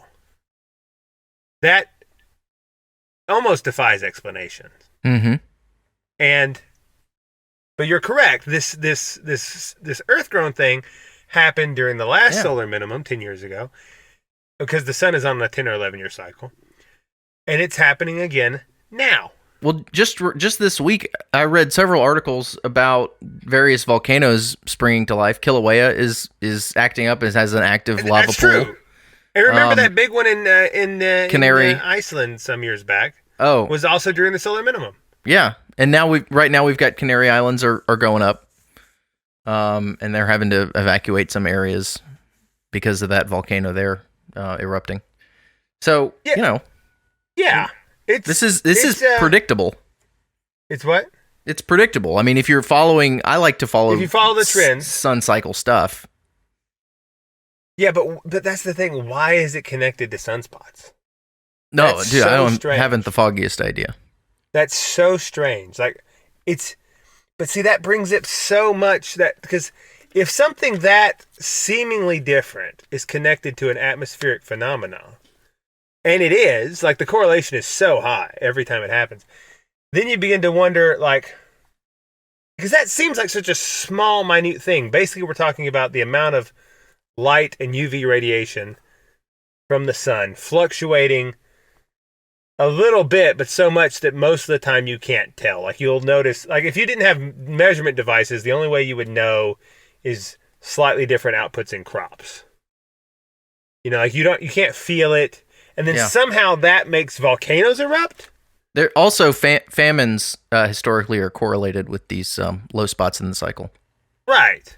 Yeah, because they get less sunlight, and so they grow less, and then somehow also. But see, so there's is one causal, or are they both on the same clock? Is the question. Like, is the sun? Because if the sun is causing it, then that means all the astronomer white girls are right. Seriously, because like if that minute change in a heavenly body produces these giant effects, then it would be like, well, I guess Mars being in the second house could do something. Like, that's the level of causation we're getting to. You know what I'm saying? Yeah. Like, we're talking about some small thing somehow causing a chain reaction that is producing profound effects on Earth. And so then it is, and we don't know how, but then it is not out of the question that, like, well, if the sun can do that, then could certain signs of the zodiac also do that? Could the moon do that when it's full? Is that why there are more like car accidents and stuff on the full moon, and more people go to the ER? Is that having some sort of, because like lunatic was something that would happen on the full moon, Luna, right? And again, to harken back to shows, influenza meant you were influenced by the stars to be sick. Where that comes from. And the flu also seems to outbreak, or the corona, on these solar minimums. Like we have now, like we had 10 years ago with the bird flu, or the swine flu, whichever was second. And then 10 years before that, with the bird flu, right? Yep. So, when you begin to put it all together, because I noticed that these groans had come back, and I was like, I thought we were done with that, because I really had regulated that to like, oh, that was a meme that came up, because it didn't make sense to me that if there was this phenomenon of earth groans, that they would just suddenly appear and then go away. It seemed more like a meme. But now that they're back, then I think, oh, maybe it is on a cycle. Maybe this is some sort of... Well, if they come up every 11-ish years, I mean, there's a pretty good clue there that it's related to volcanic things. Yeah, I mean, and this and like the San Diego, like I said, this is all things you get by surveying local news, because they don't ever put it in the national news, because there's not a national cohesive story because it's so local. The purpose of national news is narrative Correct. Control and maintenance. Like it's not actually news. I mean, some people are doing good local news, talking about things that will affect your life, but national news really has no basis in reality. They're trying to shape reality with the news. Correct. But totally different thing. So a couple years ago, the San Diego Union Tribune, wrote an article called "What's Causing Those Weird Trumpet Noises in the Sky?"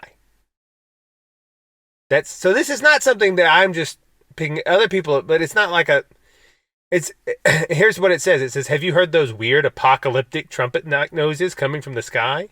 People all over the world are saying they have. So what are they? Nobody knows. And then they just talk about basically the videos that I've talked about. But and strangely, a lot of the videos from that 2012 era have been pulled, which is a bit of a red flag. I don't know, or maybe really? It's just been a decade and then people, I don't know. Nobody takes anything down off of YouTube. Yeah, but I mean, people can delete their channels and stuff. I don't know, but there's this, and maybe I'm conflating things that ought not be conflated, because you've got like sky trumpets, the booms or the skyquakes, or earth groans, and then the vibrations. To me, they've always felt the same, but maybe they are different phenomena.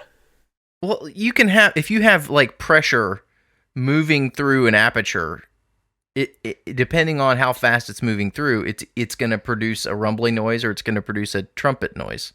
I mean, not to get too like potty humor, but this is why your farts sound different. You know, they come out at different frequencies depending on the amount of pressure, the gas moving through, and the pressure it's getting on its way out. I mean, it's kind of gross, but you know, that's why you can have different notes on a instrument. Work. Yeah. If it wasn't so, it would not. You couldn't play. Right. So you can have a rumbly boom noise, or you can have a trumpety high noise. You just change the amount of pressure. Yeah, and I was looking through this stuff, and I was like, how many other people? Because I really thought it was sort of a fringe thing that only I remembered, but no. Mm-hmm. Like I thought, but because like this was from last year actually. The Guardian, the UK Guardian, said they ran a story called Weather Watch. This is the headline. Weather Watch, quote, apocalyptic sky sounds baffle experts. It says, from being described as celestial trumpets to Darth Vader breathing, mysterious noises from above have been heard around the world during lockdown. So, are the angels blowing their horns? Maybe. I don't know, but now we'll notice that one thing is you can explain some of this is that if you're bored and you're outside just standing around, you're gonna see weird things. I mean, one of the reasons I see a lot of weird things is because I spend a lot of time just standing around outside near the woods, not doing anything. You know. So if you're not out, if you're watching Netflix all day, these things are going to happen and you'll never experience them. Well, but if they're loud enough, then like a lot of these things are loud, and you'd think you'd hear them inside as well. But maybe if you're entranced by, you know, a video game or something, there can be some big crazy stuff happening outside your home and you're not going to notice. I mean, it really, the hypnotic effect cannot be discounted in this. Yeah, I mean, that's true. And like I get, they're always putting it's such a like the range, like you said, like a horn is so different. It's like some people be like it's a shrieking whistle or like a horn, and some people it's like Darth Vader breathing, like or like a global. Other people have called it earth hums, which again has been written about in like main newspapers. It's like there was one called also in the Guardian. What is the mysterious global hum? That was a question. That's like a little bit different, but like you can take a microphone down. Somebody did this at, I guess it was in the Marianas Trench or some really deep part of the ocean. They sent a microphone down there and did recordings, and there's this hum that the Earth is making at a certain pitch. And you can listen to recordings of it. It's just sort of going. Yeah, so there's just some noise down there. Is the Earth itself groaning in labor pains? It sounds crazy, but like, is the Earth getting ready to birth something? Yeah. Whatever that might mean. And whatever that, by the way, that would be, if you imagine the Earth birthing something, that sounds extremely violent for people living on the Earth. Yeah. That sounds very, very, very, very unpleasant for that to happen. But, I mean, but the thing, like I said, there's this, like, I thought for the longest time it was just hoaxes, like a meme. But there's so many recordings, and, like, you've heard it. Mm-hmm. And, again, I am always the bridesmaid, never the bride in paranormal phenomena. I'm sorry. Yeah. Except for one or two instances, people are always telling me this. I'm not ever experiencing it myself. So I don't know. Like I've never seen sky phenomena except for a UFO, but like this Earth phenomena. Well, I take that back. Remember when me and you were out hiking and we saw those rainbow bridges or whatever? Yeah, I remember that. That was strange. That was really cool. We were out in the middle of the night, and up in the sky were just these bands of light, like evenly spaced, arcing across the whole dome of the sky. We talked to somebody about that while we were out there, and they said it was rings of ice in the upper atmosphere. Yeah, but that never happens. What? I mean, I wasn't able to verify that, but that's just something somebody said. Yeah, but it was really weird. They were like perfectly spaced. Yeah. Evenly spaced bands going across the sky from one side of the horizon to the other. And I thought at the time, oh, this is the Rainbow Bridge or whatever. Like, this is like Jacob's Ladder. I don't know what it was. And nothing came of it. It was just there. And then we woke up and it was gone and it was not there the next night. But this stuff gets so strange because it all seems interconnected. It all seems like it's all in the same cycle. It's all sort of comes together in waves, and it all really has no defining explanation. Yeah. So I don't. And that was, how many years ago was that we did that? Like 20.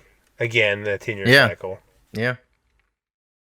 So, I don't know. I think if you really want to research this, you should start with sky trumpets are more. I've always associated it with the word earth groans because I'm stuck in 2012 and turning into a pillar of salt. Right. But skyquake or sky trumpets seem to be the new thing. If you want to research it, just start looking for stuff on sky trumpets, and you'll see like all of this stuff.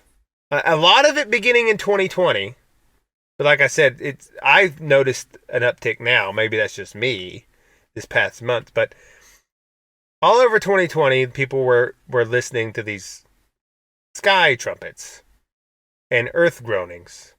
Like in Anchorage, Alaska, in the local Alaskan news, they had an article called, quote, headline is Mysterious Mechanical Groaning Noise Haunts Southwest Anchorage.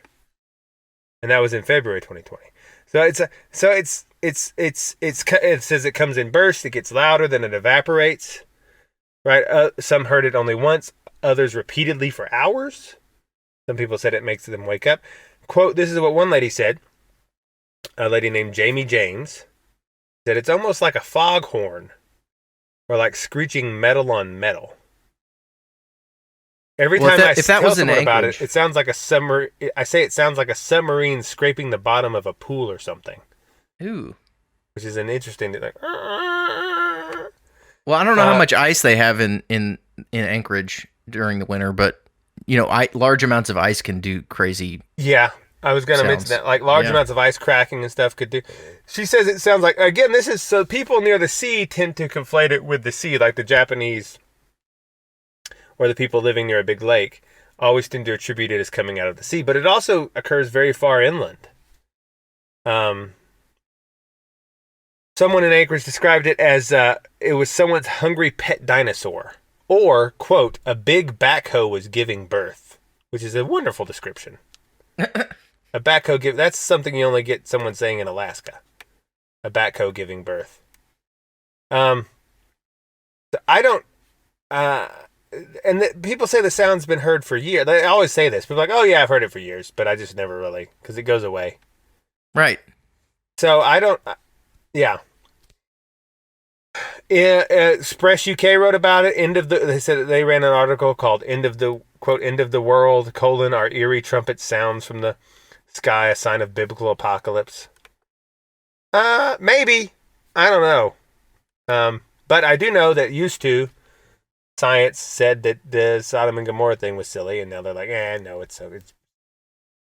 One thing I've come to believe about like mass experiences of weirdness, and people are quick to dismiss it as, oh, this is just mass hysteria. Somebody saw this on Facebook, and then they started hearing it, and then they started hearing it. And I thought that was true of this thing for the longest time. Well, it's like maybe that stuff does happen, but on the other hand, if weird stuff is happening and there's no category for it, people just don't have a place to put it, so they don't talk about it. Yeah. Right? Because you don't have a rational box to put it in. But as soon as somebody offers up a box, as soon as it's categorized as something, then people start talking about the experiences that they've had or are now having, because now they can put it in a rational box. So the phenomena is real. It's just not categorizable rationally. And so it doesn't get any playtime. It's like we were talking about murders. Murders happen all the time, but as soon as one fits into this sort of archetype of missing white girl or whatever, missing white girl in a national park is a great story. It gets hyped to murdered by her boyfriend. Moon. That's like perfect, right? Because it fits in this weird little category. There's a box that it fits in, and so it gets talked about. And so what's happening with these weird things is like, every once in a while, a category comes along for it, and then everybody talks about it. But just because it's a big mass thing doesn't mean it's therefore hysteria. Yeah. Right. I don't know. It's strange. What I do know is that you should go and sign up for the Gumroad podcast and give us $7 a month. Yeah. That's what you should do. Now, have we put up any content in the past 2 or 3 weeks? No. But I'm working on a show. As I said, this was just, it's really your way of supporting the podcast. It's more charity. And you get bonus episodes at irregular intervals. Yeah. In exchange, it's like Patreon, where I don't have the schedule. Mm-hmm. It's sort of like that. It's sort of like that. Just keep your expectations low, and every once in a while you'll get a nugget. Now, listeners, let us know, because I thought about this, because I want more people to sign up for the Gumroad thing, because we would like to eventually have like a real second show. Mm-hmm. Or something, but we need enough people to do it. So what I thought we might do, could we do something, and listeners can ask to tell us if this would help. Should we do like a podcast-a-thon? Do you remember back in the day when people would do like a telethon? Yeah. And they would just live stream until they met their goal? What if we did that, and me and you just got on here and we live stream podcasted for like 4 days? Yeah. Until people just we just berated people with guilt and shame and annoyed until they signed up for a Gumroad podcast. Would that be good?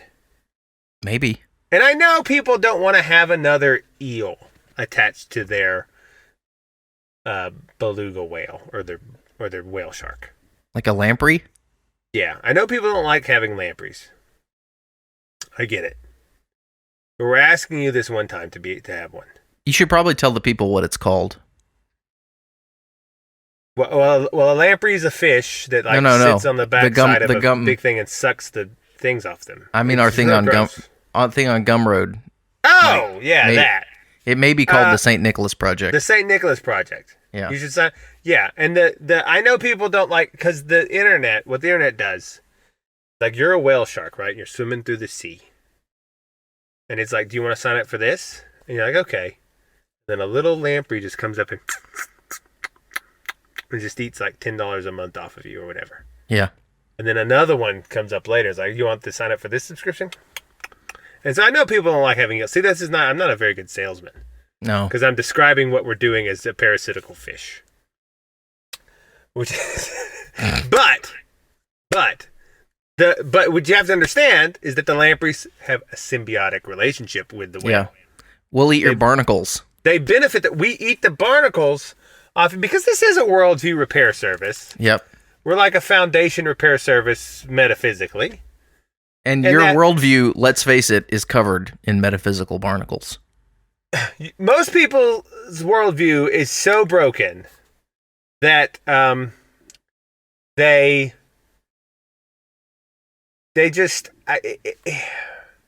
not even really human. I don't mean that in a mean way. I mean, like, people walk around and they're like zombies. Everyone's doing the same. Like, people don't have personalities anymore. Everyone acts the same. Everyone is into the same. Like, there's just so. And what we do. Now, do we promise to make you the life of a party and make you? No. There's no guarantees in life. But it is 90% more likely, if you subscribe for all the worldview repair services that we offer, that you will experience happiness and a fulfilling sex life and have a good relationship with your parents. I know for a fact that many of our listeners take the things they hear on the show and go just dump them on people in IRL for fun and bake their minds. See? I mean, that's a lot of utility you're getting out of the show. There's a lot of utility. And when we get a second show, if we could, because we can't justify doing a full second show and the time that commits, unless people, support it a bit.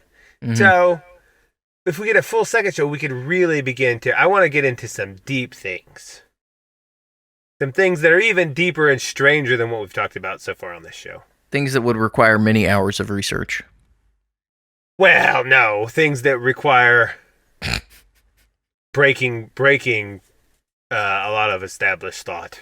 Oh, okay. But things that Smokestack might have several hours of research on. He's very good at research. I try. And things like that. But anyway, sign up for that. You should, if you should, because it's good. It's good for you. It's good for you. Oh, I want to thank our friends. We've had some good feedback on my request for information about shortages. I'm extending that solicitation another week because I think more of you can contribute. But we have had some contributions from some of our esteemed listeners, and there are some interesting findings are coming out of that.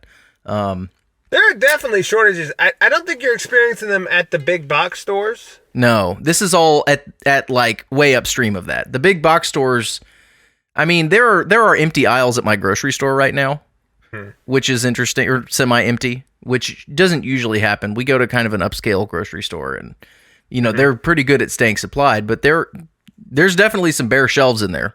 But the real issues are happening upstream of that in manufacturing, in commodities, in power generation, in that sort of thing.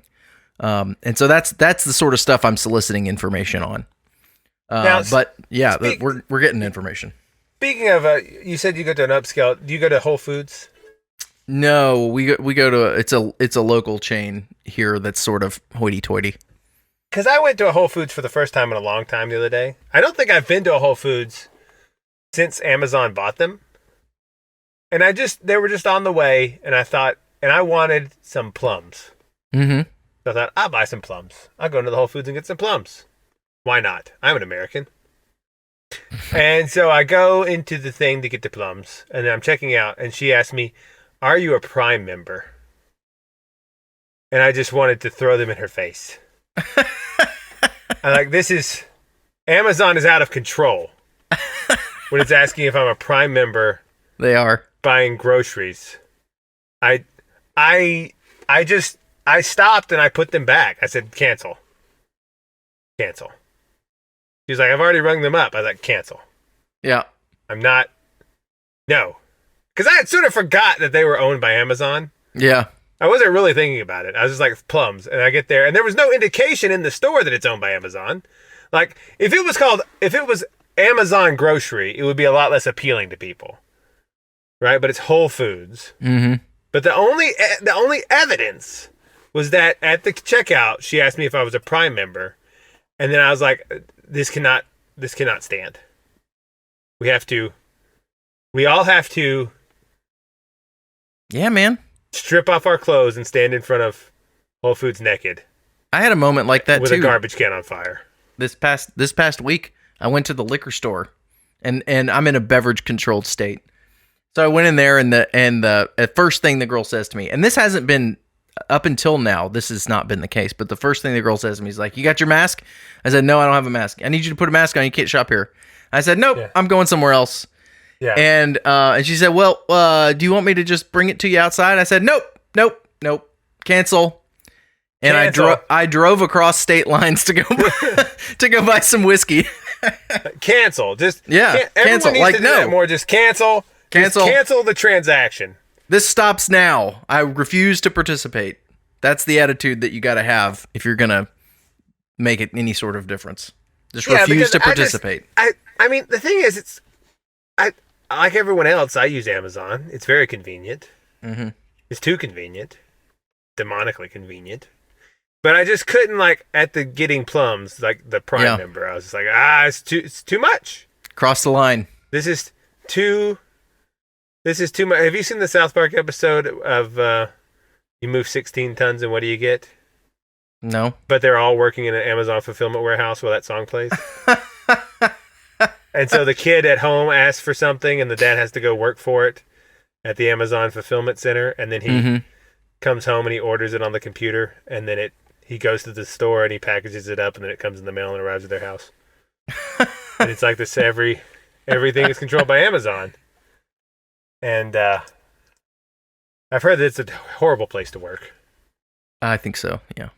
But we're just talking about our lines, and the both the lines that we took a stand on might seem sort of arbitrary, but don't let that deter you from taking a stand on them anyway. That's what everyone says. They're like, "Well, this is here where you're gonna." It's like, we gotta do it somewhere. Is this really the hill to die on? Yeah, it's like you better. I don't know, but you have to have one somewhere. Exactly. It doesn't even have to be the right hill. Die somewhere. It's like, look, at some point, it is wrong, right, to pursue a sexual relationship with someone that's too young. Yeah. What age is that? Is 18 really? Is there any huge difference between 18 and 17? Not really. Is there any huge difference between 17 and 16? No. Is there any huge? But see, you can do that all the way down, and so at some point you just have to say, okay, line here, 18. Great, such a great example. Is it arbitrary? Yes, to some degree, but we need a line. There's got to be a line, right? Because they're just otherwise you don't. It just, you can always argue, well, this isn't the spot. This isn't the spot. Right. Why is this spot any different than that spot? Well, you just have to draw one. Look, borders are always arbitrary, but they serve a point. So many people have been run over the past 18 months because they were sitting there fretting over the question, is this the hill to die on? And they never make a decision, and so they get run over. Well, and about 12 months ago, Gabby Petito didn't have that problem. She knew where to die. Yeah. She died on a hill. Dude, that's awful. Stop. And I'm just... You know, She totally derailed the point. And look, and she made headlines because she took a stand. She made a stand. What an awful way to try to illustrate her point. I'm just saying, you have to have a line somewhere. And there was a line that she had, and there was a line that Brian Laundrie had. And one of them crossed the lines, right? On a hill in a national park where one of them died on it. And so I know that doesn't seem like a positive message for making a stand, but it was in the right place. It came from a good place in my heart. See, so like I was flying this point, and then you came into the cockpit with a box cutter and you killed me, and then you took the point. You took the point and crashed it into the World Trade Center. The point is, if you're gonna make a movie like Dune or Matrix Reincarnated, whatever the new one's called, at some point you have to make decisions, and you have to say, are we going to take everything from the first Dune and reincorporate it here as like a throwback? And you say, no, you have to cut off a line somewhere. And where is always arbitrary, but if you don't, you just remake the same movie, which is what they did with the new Star Wars.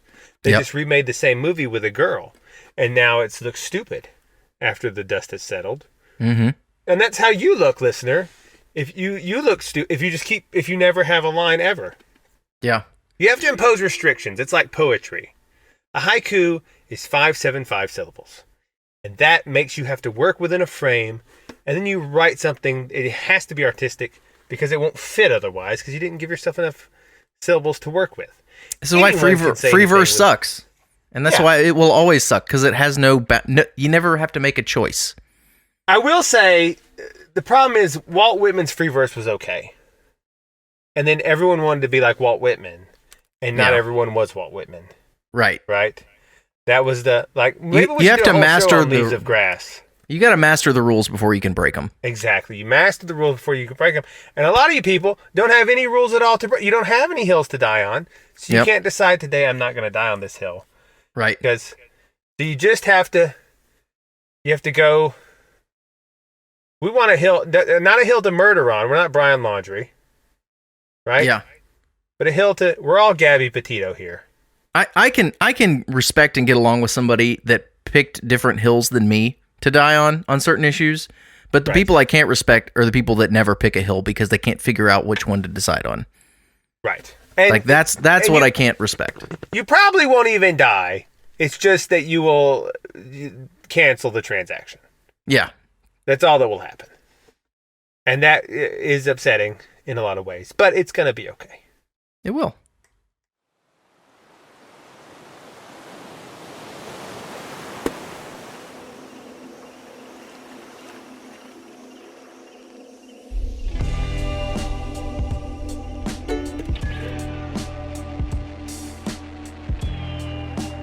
Can we run a song about Gabby Petito? No. Oh, white girl in a van? No, please. And it's like a normal, like, thump clap hey song about, like, van travel, but at the end you get murdered. This is in such bad taste. She may not even really be dead. We don't know. It's too soon, man. It's too soon.